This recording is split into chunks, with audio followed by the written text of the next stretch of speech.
नेपाल इस समय जल रहा है। नेपाल का सुप्रीम कोर्ट जल रहा है, नेपाल का संसद जल रहा है, नेपाल का राष्ट्रपति भवन जल रहा है, नेपाल के प्रधानमंत्री का घर जल रहा है, मंत्रियों का घर जल रहा है, जजों का घर जल रहा है। इस समय पूरे नेपाल में अफरा तफरी मची हुई है। भारत के बॉर्डर पे कुल 7 देश है, 7 में से नेपाल ये 5वां देश है जहां पिछले 5 साल में ये घटना हुई है।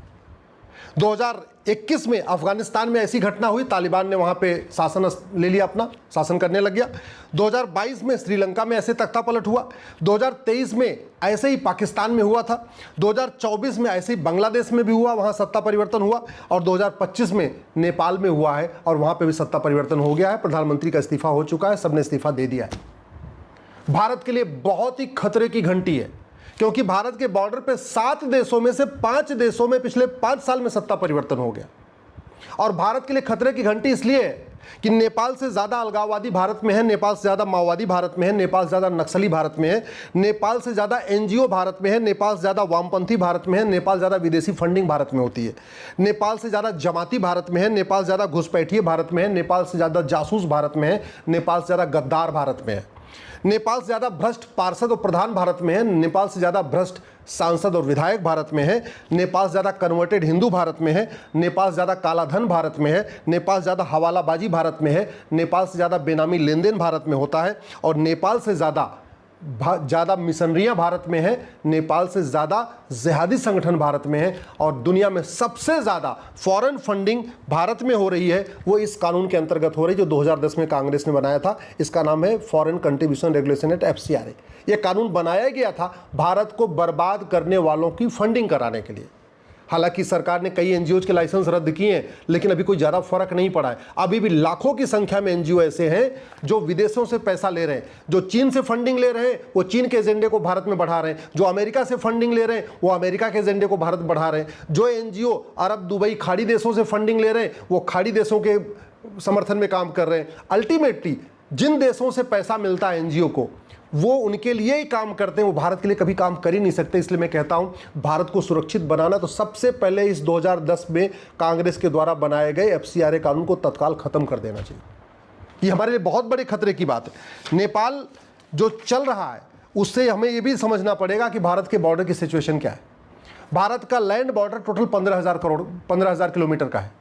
लगभग जो समुद्र का बॉर्डर है वो 11,000 किलोमीटर का है। समुद्र के बॉर्डर पे नेवी अपना काम कर रही है, वहां लोग काम कर रहे हैं, लेकिन ज़्यादातर जो खतरा बढ़ा हुआ है वो हमारा लैंड बॉर्डर पे है। और लैंड बॉर्डर में जो सबसे बड़ा बॉर्डर है वो बांग्लादेश का बॉर्डर है। 4,097 किलोमीटर, लगभग 4100 किलोमीटर का बॉर्डर हमारा बांग्लादेश के साथ है लैंड बॉर्डर। चीन के साथ लगभग 3500 किलोमीटर है, पाकिस्तान के साथ लगभग 3300 किलोमीटर है, नेपाल के साथ 1751 किलोमीटर है, म्यांमार के साथ भी 1650 किलोमीटर है, भूटान के साथ लगभग 700 किलोमीटर है, अफगानिस्तान के साथ सबसे छोटा बॉर्डर है 106 किलोमीटर का बॉर्डर है। सबसे लंबा जो हमारा लैंड बॉर्डर है वो है बांग्लादेश के साथ, और वहाँ बहुत बड़ा एरिया अभी भी खुला हुआ है। तो अगर हमें इन 5 देशों में जो हुआ है उससे हमें सीखना है, तो सबसे पहले समझना पड़ेगा कुछ काम हमें परमानेंट करने पड़ेंगे, उसमें टाइम लगेगा। कुछ काम शॉर्ट टर्म में करना पड़ेगा, उसमें थोड़ा 2-3 साल का टाइम लगेगा। और कुछ काम तो इमीडिएटली करना पड़ेगा, विद इन 6 मंथ्स करना पड़ेगा। जैसे चीन ने 21,000 किलोमीटर की लंबी दीवार बनाई है, और भारत का बॉर्डर कितना है, लैंड बॉर्डर 15,000 किलोमीटर, यानी चीन से काफ़ी कम है हमारा बॉर्डर। और चीन ने सोचिए उस ज़माने में जब कोई टेक्नोलॉजी नहीं थी, कुछ नहीं था, आज के 800 साल पहले, 750 साल पहले, उन्होंने 21,000 किलोमीटर लंबी दीवार बना दिया, 20 फीट चौड़ी और 40 फीट ऊंची। आज के, और हमारा लैंड बॉर्डर कितना, 15,000 किलोमीटर का है। अगर आज से हम 20 बाई 40 की दीवार बनाना शुरू करें, साल में 1000 किलोमीटर बनाएं, तो अगले 1500 साल में पूरा का पूरा जो 1500 किलोमीटर का लैंड बॉर्डर है, जो बांग्लादेश, चीन, पाकिस्तान, नेपाल, म्यांमार, भूटान, अफगानिस्तान का 15,000 किलोमीटर का बॉर्डर है, हम अगले 15 साल में उसको बना सकते हैं। तो ये हो गई लॉन्ग टर्म प्लानिंग। लेकिन शॉर्ट टर्म क्या करना चाहिए? शॉर्ट टर्म ये जो 15,000 किलोमीटर का लैंड बॉर्डर है, कम से कम हमें वहाँ 2 लेन की सड़क बना देनी चाहिए, और वहाँ पे 30 से 40 फीट ऊंची फेंसिंग बना देना चाहिए। सड़क इसलिए बनानी जरूरी है जिससे हमारे BSF के लोग, ITBP के लोग लगातार वहाँ पेट्रोलिंग कर सकें। इसके साथ ही साथ वहाँ पे 500-500 किलोमीटर पे वॉच टावर बनाना चाहिए। हर 500 मीटर के ऊपर 50 फीट ऊंचा वॉच टावर हो, जहाँ पे हमारे सेना के 2-4 जवान ऊपर खड़े हो रहे हैं। हर 500 मीटर के बाद बड़े बड़े वहाँ डिस्प्ले बोर्ड लगा देना चाहिए, और डिस्प्ले बोर्ड पे लिख देना चाहिए कि अगर कोई भारत के अंदर घुसने की कोशिश करेगा उसको देखते गोली मार दी जाएगी। ये खौफ पैदा करना पड़ेगा। अभी ऐसा कोई सिस्टम नहीं है। उल्टा 2012 में हमारी सरकार ने, मनमोहन सिंह की सरकार ने बांग्लादेश के साथ नॉन लीथल ट्रीटी किया हुआ है और नॉन लीथल ट्रीटी आज भी चल रही है। हमारे बीएसएफ के जवान वहां मजबूर हैं, वो केवल रबर का बुलेट चलाते हैं, लाठी चलाते हैं, डंडा पर चलाते हैं, हवाई फायरिंग करते हैं, गोली नहीं मार सकते। फिर फायदा क्या बीएसएफ पे बॉर्डर पे बीएसएफ खड़ा करने का? कम से कम ये बीएसएफ को अधिकार मिलना चाहिए कि जो अंदर आने की कोशिश करे उसको 2 बार 3 बार हवाई फायरिंग करो, फिर भी नहीं मानता तो गोली मारो। ये हमें अधिकार देना पड़ेगा। बांग्लादेश के साथ नॉन लीथल ट्रीटी खत्म करना पड़ेगा। जो हमारी फेंसिंग हो उसमें ऐसी व्यवस्था हो कि जरूरत पड़ने पे वहां स्विच दबा दें और पूरे फेंसिंग में बिजली की करंट दौड़ जाए। तो वो जो लोहे की फेंसिंग होनी चाहिए उसमें प्रॉपर बिजली का कनेक्शन भी होना चाहिए कि ज़रूरत पड़ने पे, हम कहते हैं पूरे के पूरे नहीं, बॉर्डर पे नहीं, लेकिन कम से कम 500 मीटर के एरिया में जहां लग रहा है हमें खतरा है 500 मीटर से लोग घुसने वाले, वहां फट से बिजली का बटन दबाएं, उस 500 की फेंसिंग में बिजली का करंट दौड़ जाए। किसी की हिम्मत नहीं अंदर आने की। इसके साथ साथ हमें अपना कानून बदलना पड़ेगा। जब तक हम कानून नहीं बदलेंगे खौफ नहीं पैदा होगा। बॉर्डर पे खौफ पैदा करने का 2 ही तरीका है। वहाँ जगह जगह बोर्ड लगा दिया जाए कि भैया बॉर्डर पे अगर कोई दिखाई पड़ा गोली मार देंगे, अंदर घुसने का प्रयास किया। वहाँ ये भी लिखा हो अगर घुस गए अंदर तो हमारा कानून ऐसा है कि साल भर के अंदर हम फांसी पे चढ़ा देंगे। तो व्यक्ति के अंदर एक खौफ रहेगा कि बॉर्डर पे मिल गए तो गोली मार देंगे, और अगर हम छिप के अंदर चले भी गए तो हमारा narco polygraph brain mapping test होगा, हमको साल भर के अंदर फांसी पे चढ़ा दिया जाएगा। ये हमें कानून बनाना पड़ेगा। जो बाहर के घुसपैठी हैं, जो अंदर आने की कोशिश करते हैं, जो उनके मददगार हैं, उनको भी वही सजा देना पड़ेगा जो बाहर से लोग आते हैं, तब जाके कानून का खौफ पैदा होगा। तो इसलिए मैंने कहा, एक तो हुआ चीन जैसी दीवार 15,000 किलोमीटर पे, उसमें लगभग 15 साल लगेगा अगर प्रति वर्ष हम 1,000 किलोमीटर लंबी दीवार बनाए तो। दूसरा जो अगले 3 साल में पूरा हो सकता है, 2 लेन की 3 लेन की सड़क, पूरे बॉर्डर पे 15,000 किलोमीटर पे रोड बना दे, वहाँ फेंसिंग खड़ी कर दे, आवाजाही भी रहेगी, लोग बॉर्डर पे भी जाएंगे भी, हमारे देश के लोग वहाँ बॉर्डर तक पहुँच भी जाएंगे, देखेंगे, अपना बॉर्डर भी देखेंगे, और साथ ही साथ सेना की आवाजाही वहाँ बनी रहेगी। वहाँ पे सीसीटीवी की व्यवस्था हो, वहाँ पे बिजली के करंट भी फेंसिंग में बिजली के करंट मारने की भी व्यवस्था हो, वॉच टावर भी लगा हो, जगह जगह डिस्प्ले बोर्ड भी लगा हो, हर 2 घंटे पे वहाँ लाउड स्पीकर से ऐलान भी किया जाए कि भारत के अंदर प्रवेश करना जघन्य अपराध है, पकड़े जाने पे गोली मार दी जाएगी और अंदर गए तो फांसी दे दी जाएगी कोर्ट के द्वारा। ये व्यवस्था करनी पड़ेगी। इसलिए जो तत्काल काम किया जा सकता है, इस बीएनएस में 5 नए चैप्टर जोड़ने की ज़रूरत है।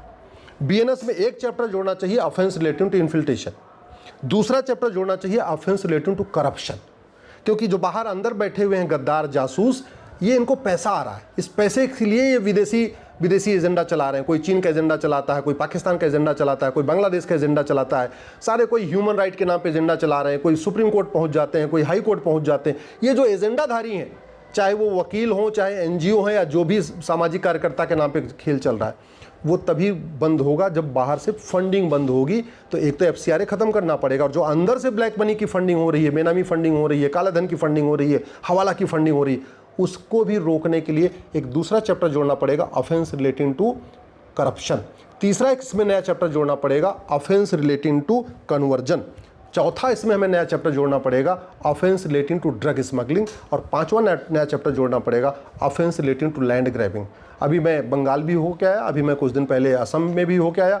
घुसपैठिए आराम से बेरोक टोक अंदर घुस जा रहे हैं। अंदर आने के बाद हाईवे के किनारे, रेलवे के किनारे, सड़क के किनारे, बस अड्डे के किनारे झुग्गी बना लेते हैं। क्यों? क्योंकि भारत में जमीन पे कब्जा करना कोई जघन्य अपराध नहीं, अवैध अपराध नहीं है, कोई बहुत गंभीर अपराध नहीं। तो इसलिए 5 चैप्टर जरूरी है, offence relating to infiltration, offence relating to corruption, offence relating to conversion, offence relating to drug smuggling, offence relating to land grabbing. सबसे बड़ी बात, ये जो 5 चैप्टर है, हमें इसको राष्ट्र की सुरक्षा के लिए खतरा घोषित करना पड़ेगा। और राष्ट्र की सुरक्षा के लिए खतरा घोषित करने के लिए ज़रूरी है, हमारे पास नेशनल सिक्योरिटी एक्ट है, इसमें हम लिख दें कि ये infiltration, corruption, conversion, drug smuggling, land grabbing, ये राष्ट्र की सुरक्षा के लिए खतरा है। जो ये 5 अपराध करेगा उसके ऊपर एनएसए लगेगा। हमारे पास यूएपीए है, अनलॉफुल प्रिवेंशन एक्टिविटी एक्ट है, लेकिन इसमें कहीं लिखा नहीं कि क्या अनलॉफुल एक्टिविटी है। हमें इस कानून में बदलाव करके तत्काल ये लिखना चाहिए कि infiltration, corruption, conversion, drug smuggling, land grabbing यह अनलॉफुल एक्टिविटी है। जो ये 5 अपराध करेगा उसके ऊपर यूएपीए लगेगा। सबसे बड़ी बात ये, हमारे पास इसमें से 4 धाराएं ऐसी हैं बीएनएस की जिसको तत्काल बदलने की ज़रूरत है। इसमें एक धारा है ऑर्गेनाइज क्राइम की, सेक्शन 111। उस सेक्शन 111 को बदल के हमें लिखना पड़ेगा कि infiltration, conversion, corruption, drug smuggling, land grabbing organise crime है, जिससे कि पुलिस सेक्शन 111 लगा सके इनके खिलाफ। इसी तरीके से सेक्शन 113 है टेररिज्म पे, हमें डिक्लेयर करना पड़ेगा कि infiltration, conversion, corruption, drug smuggling, land grabbing ये एक्ट ऑफ टेररिज्म है, जिससे उनके ऊपर धारा 113 भी लगे। इसी तरीके से हमारे पास इसमें एक धारा है 147 वेजिंग वॉर, हमें इस बीएनएस में सेक्शन 147 में बदलाव करके लिखना पड़ेगा कि infiltration, conversion, corruption, drug smuggling, land grabbing ये अपने आप में इनडायरेक्ट वॉर है, वेजिंग वॉर है। और सबसे लास्ट में सेक्शन 152 है, जो हमारी संप्रभुता, एकता, अखंडता के लिए खतरा होता है। 152 है, धारा 152 है, इस धारा 152 में भी लिखना पड़ेगा infiltration, conversion, corruption, drug smuggling, land grabbing ये हमारी संप्रभुता के लिए खतरा है, एकता अखंडता के लिए खतरा है। झूठ को गंभीर अपराध घोषित करना पड़ेगा। झूठ पकड़ने के लिए नार्को पॉलीग्राफ ब्रेन मैपिंग कानून बनाना पड़ेगा। पूरे देश में एक यूनिफॉर्म सिविल कोड लागू करना पड़ेगा। और सबसे इंपॉर्टेंट, बॉर्डर पे कुल 17 राज्य हैं, 17 राज्यों के 92 डिस्ट्रिक्ट्स बॉर्डर पे हैं। अब सरकार 17 राज्यों को तो यूनियन टेरिटरी डिक्लेयर नहीं कर सकती। हाँ, उन 17 राज्यों के जो 92 जिले हैं जो बॉर्डर पे हैं चारों तरफ भारत के, उनको सरकार अपने अंडर में ले सकती है। और भारत के संविधान का आर्टिकल 355 ये केंद्र सरकार को अधिकार देता है कि वो एक्सटर्नल एग्रेशन रोकने के लिए, इंटरनल डिस्टर्बेंस रोकने के लिए जो कदम उठाना चाहती उठाए। तो सरकार को बॉर्डर के 92 डिस्ट्रिक्ट्स तत्काल अपने कंट्रोल में ले लेना चाहिए। नहीं 92 डिस्ट्रिक्ट ले रही सरकार, तो कम से कम बॉर्डर की जो 300 तहसीलें हैं उनको ले ले। मेरा मानना है कि तहसील से ठीक नहीं रहेगा, क्योंकि एक तहसील आएगी, दूसरी तहसील किसी और में रहेगी। बेटर ये है कि जो 92 जिले हैं भारत के बॉर्डर पे, उसको केंद्र सरकार अपने अंडर में ले ले, उसको यूनियन टेरिटरी डिक्लेयर कर दे। उसकी जो डीएम हो, कलेक्टर हो, एसपी हो, कप्तान हो, सबकी रिपोर्टिंग सीधे केंद्र सरकार को होनी चाहिए, तब भारत बचेगा। इसके साथ साथ एक आपको यूनिफॉर्म पुलिस कोड लागू करना पड़ेगा, यूनिफॉर्म जुडिशियल कोड लागू करना पड़ेगा, यूनिफॉर्म एडमिनिस्ट्रेटिव कोड लागू करना पड़ेगा, यूनिफॉर्म सिटीजनशिप कोड लागू करना पड़ेगा। फर्जी जो डॉक्यूमेंट बन रहा है इसको जघन्य अपराध घोषित करना पड़ेगा। पार्षद प्रधान जो अभी आधार बनाने का उनको अधिकार मिला है कि उनकी चिट्ठी से आधार बन रहा है, इसको बंद करना पड़ेगा। कोई भी डॉक्यूमेंट तभी बनना चाहिए जब पार्षद रिकमेंड करे, विधायक उसको आगे बढ़ाए, फॉरवर्ड करे और सांसद उसकी स्वीकृति दे। पार्षद प्रधान के ऊपर विधायक, विधायक के ऊपर सांसद, ये तीनों का जब सिग्नेचर हो तब आधार बनना चाहिए, तब राशन कार्ड बनना चाहिए, तब ड्राइविंग लाइसेंस बनना चाहिए, तब बर्थ सर्टिफिकेट बनना चाहिए, तब वोटर आईडी बनना चाहिए। ये हमें करना पड़ेगा। तो कम से कम नियम कानून बदलने वाला काम अगले 6 महीने में कर लेना चाहिए, सड़क बनाने वाला काम अगले 3 साल में कर लेना चाहिए। लेकिन जो परमानेंट सोल्यूशन है वो चीन जैसी दीवार 20 बाई 40 की या 25 बाई 50, 25 फीट चौड़ी, 50 फीट ऊंची, पूरे बॉर्डर पे जो 15,000 किलोमीटर है वहाँ हमें दीवार बनानी चाहिए। बहुत बड़ा खतरा बढ़ रहा है। बॉर्डर के हमारे जो 5 देश हैं वहाँ पे ये अराजकता हो चुकी है। एक चीन बचा हुआ, एक भारत बचा हुआ है, भूटान बचा हुआ है। ये हमारे लिए बहुत बड़ा ये चिंता का विषय है, इसलिए तत्काल नियम कानूनों को बदलना चाहिए।